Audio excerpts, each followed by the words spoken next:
নবীন কিশোর, তোমাকে দিলাম ভুবনডাঙ্গার মেঘলা আকাশ, তোমাকে দিলাম বোতামবিহীন ছেঁড়া শার্ট আর ফুসফুস ভরা হাসি। দুপুর রৌদ্রে পায়ে পায়ে ঘোরা, রাত্রির মাঠে চিত হয়ে শুয়ে থাকা, এসব এখন তোমারই। তোমার হাত ভরে নাও আমার অবেলা, আমার দুঃখবিহীন দুঃখ, ক্রোধ, শিহরণ।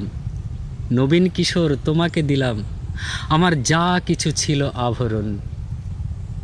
জ্বলন্ত বুকে কফির চুমুক, সিগারেট চুরি, জানালার পাশে বালিকার প্রতি বারবার ভুল পুরুষ বাক্য, কবিতার কাছে হাঁটু মুড়ে বসা, ছুরির ঝলস, গূঢ় অভিমানে মানুষ কিংবা মানুষের মতো আর যা কিছুর বুক চুরে দেখা, আত্মহনন। শহরের পিঠ তোলপাড় করা অহংকারের দ্রুত পদপাত। একখানা নদী,